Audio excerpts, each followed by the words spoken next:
Trent Alexander Arnold free में चला जाएगा रियल मैड्रिड?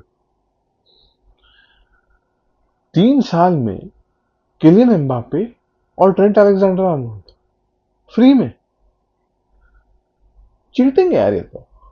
और हमारे फाइनेंसिस को देखो, बर्टन में कोई गलती है ये सब। Hello, I am Arjun and welcome to football crazy boy. International break खत्म हो गया? अरे अभी 2-3 दिन तो हुए थे जो मजा आना शुरू हुआ था। एनीवेज, अब क्लब फुटबॉल में मजा आएगा अगले वीक से। क्लब फुटबॉल, बट अगर आप बार्सिलोना हो तो नहीं, आज से ही क्लब फुटबॉल। बार्सिलोना को अगले 14 दिन में 5 मैचेस खेलने हैं। ओसासुना, Girona, real Betis, Atletico Madrid और बोरुसिया डॉर्टमुंड। आंसलोटी जी, हमारी हालत देख लो। 72 आवर्स में 2 मैचेस खेलने में आपको डर लग रहा था, 14 दिन में 5 खेलने हैं हमें। एनीवेज, आज उसकी बात नहीं करेंगे। आज हम बात करेंगे गए हुए 1.5 हफ्ते में क्या क्या हुआ। भाई कारनामे हो गए। सबसे पहले तो यूएफए नेशन लीग के फर्स्ट लेग को तो छोड़ देते हैं, क्योंकि क्या ही था उसमें। पोर्तुगल बस एक 1-0 हार गई थी, वो एक सरप्राइजिंग था। और नेदरलैंड वर्सेस स्पेन की मैच बहुत ही इंटरेस्टिंग हुई थी, वो एक चीज हुई। उसके अलावा जर्मनी 2-1 जीती इटली से, which was kind of expected. Croatia was surprising कि उन्होंने फ्रांस को हरा दिया, specially with the kind of line of France has. But second leg में जो हुआ वो हुआ, सबको पता है। अब उसके बारे में बात करते हैं। सेकेंड लेग में फ्रांस ने 2-0 कम बैक कर लिया क्रोएशिया के सामने और पेनल्टीज में जाके जीत गए, and it was absolute cinema. दोनों पेनल्टी शूटआउट। पहले हम बात करते हैं फ्रांस वर्सेस क्रोएशिया के पेनल्टी शूटआउट के बारे में। बढ़िया पेनल्टीज ली मोस्ट ऑफ द प्लेयर्स ने। कुंडे ने मिस कर दी penalty, which was I think down to fatigue, and Theo Hernandez ने भी मिस कर दी penalty, which also I think was because of fatigue. पूरे 120 मिनट खेले और वो लोग बहुत लंबा सीजन खेल भी रहे, तो it was I think it was down to फटीक जो दोनों पेनल्टीज मिस हुई। एंड सडन डेथ में आई थिंक डायट मकानो का बहुत ही अच्छा गेम था। डायट मकानो ने सडन डेथ में पेनल्टी स्कोर करके फ्रांस को थ्रू कर दिया। And now they will play against Spain. Spain, my God, Spain. Spain is interesting team to watch, because Spain में जितनी अटैकिंग प्रावेस है, जितना उनका बिल्डअप वगैरह इंटरेस्टिंग है, उतना ही उनकी थोड़ी सी डिफेंसिव फ्रेलिटीज दिखती है मुझे। मुझे लगता है कि स्पेन के like Manchester city without Rodri थोड़ी डिफेंसिव फ्रेलिटीज है। और आई डोंट थिंक जुबिमेंडी उतने अच्छे से गवर्न कर पा रहे हैं मिडफील्ड जितना रॉड्री करते थे। But having said that, Zubimendi played a very good game. ऐसा नहीं है कि he was bad, but Spain की डिफेंसिव फ्रेलिटीज लगती है मुझे थोड़ी सी। और मुझे लगता है कि इंटरेस्टिंग बात यह है कि Spain is not dependent on 1 और 2 प्लेयर्स। वो बहुत अच्छी बात है। स्पेन वर्सेस नीदरलैंड्स का जो सेकंड लेग हुआ, even the first leg was top game. And I think Xavi Simons ने बहुत अच्छा परफॉर्म किया। I think Frenkie de Jong was very good, and I think Nico Williams and Oyarzabal played very well.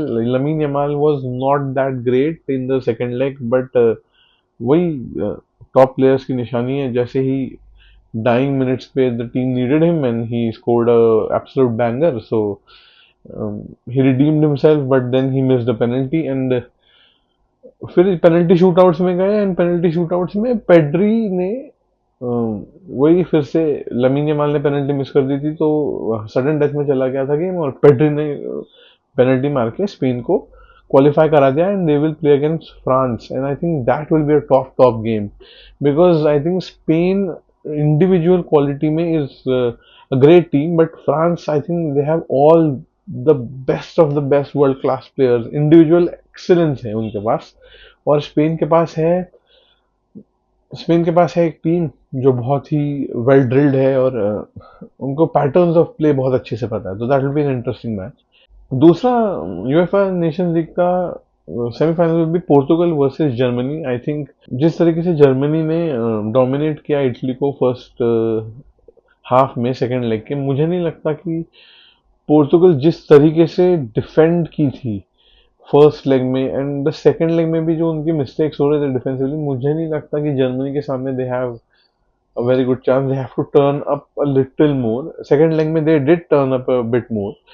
Cristiano Ronaldo का statement बहुत ही talking point था after the first leg of the UEFA Nations League. उन्होंने कहा था कि I have played a lot of two-legged ties, and I have played a lot of matches, and I have lost also, but I have never lost a match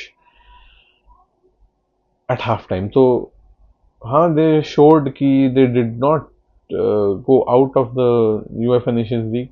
Denmark ने first leg में जैसा खेला था, they really deserved the lead, and I think second leg में जो हुआ, I think they did turn up. Portugal did turn up. They played better football in the 90 minutes, and but it needed Francisco Trincão's banger to take them into the extra time, and another banger from him to make them win the tie. तो मुझे लगता है कि Portugal as a team, as a unit has to improve a lot. उनमें उतनी coordination, उतना synergy लगती नहीं है अभी जितनी होनी चाहिए for a team to be contenders for big big international tournament. UEFA nation league के अलावा एक और बहुत इंटरेस्टिंग मैच हुई थी, जो थी अर्जेंटीना वर्सेस ब्राजील, जो कल 5:30 बजे अर्ली मॉर्निंग किक ऑफ था इंडियन स्टैंडर्ड टाइम के हिसाब से. उस मैच से पहले बहुत बातें हो गई थी जो इंटरेस्टिंग थी. रफीनिया ने कहा था कि we will definitely beat them and F off and all that. तो मुझे लगता है रफीनिया को, जैसे I am a Barcelona fan, I don't want Raphinha to say such statements. मतलब व्हाई दे वर्ल्ड चैंपियंस यार, क्यों क्यों कर रहे हो, क्यों पंगे ले रहे हो उनके साथ. और फिर वही हुआ जो होना था. अर्जेंटीना आई वर्ल्ड चैंपियंस की तरह फुटबॉल खेली, ब्राजील को अपने गोल के आसपास भटकने में नहीं दिया. बस एक गलती हुई थी कुटी रोमेरो से, जो वो थोड़ा डिले कर दिए पास करने में, और उसमें कुनिया आके प्रेस कर गए और बॉल छीन के गोल मार दिया. उसके अलावा Brazil did not create any chance, like it was, they were not threatening at all. तो मुझे लगता है कि players should stay humble and not make such statements. और एक और बहुत बड़ी खबर है कि Trent Alexander Arnold will move to Real Madrid on a free deal. FSG कर क्या रही है? आई मीन, इतना यंग वर्ल्ड क्लास प्लेयर है, मे बी उन्होंने ट्राई किया हो नेगोशिएट करने का, एंड ट्रेंट नहीं बोला हो नहीं, I have other ambitions, I want to play in a foreign land. So ठीक है, बट रियल मैड्रिड का तो चीटिंग है यार. किलियन एम्बापे फिर 1-2 साल बाद, ट्रेंट अलेक्जेंडर आर्नोल्ड वो भी फ्री में. हमारे फाइनेंसिस को कैसे होंगे कि लोग आराम से हमारे पास आ जाए. But anyways, Trent Alexander Arnold के आने से रियल मैड्रिड को एक जो डीप लाइन प्ले मेकर चाहिए, जो लॉन्ग बॉल्स डाल पाए, जो थोड़ा Trent can invert and give those long balls to Vinicius or Kylian Mbappe, which will be very interesting to see next year. Very frightening as a Barcelona fan, but very interesting as a football viewer. मुझे लगता है कि Trent can be the solution for Toni Kroos problem जो इस साल arrive हुई है, कि जो इन बिहाइंड बॉल्स डालने वाला एक डीप लाइन प्लेयर था, जो नहीं था रियल मैड्रिड के पास इस साल, वो मिल जाएगा शायद रियल मैड्रिड को in terms of Trent. But as a Liverpool, if I think as a Liverpool fan, I am worried कि क्या स्क्वाड बिल्डिंग हो रही है, क्या प्लानिंग हो रही है. They are a winning side, they might win the Premier League this season, and Trent जैसे प्लेयर को फ्री में जाने देना, एंड वैन डाइक और साला के भी contracts, they are up in the air. So this is little worrying. I don't understand कि FSG सोच क्या रही है, but we see in future की क्या होता है.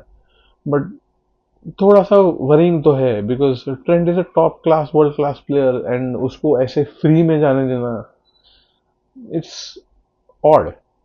मतलब ऐसा देखा नहीं है मैंने इतने सालों में. It's weird. तो at least in terms of Barcelona, आज रात से club football will be back, and I think exciting month ahead. April will be very crucial for all the teams, and it will decide कि कौन सी team कितना आगे जाती है किस कंपटीशन में. तो I am excited, let's see. I hope Barcelona does well. 14 days 5 matches, I am a bit worried. क्या कर सकते हैं, अब जो है वो है. एंड लाइक कर दीजिए, सब्सक्राइब कर दीजिए. Biska Barça, Biska Catalonia.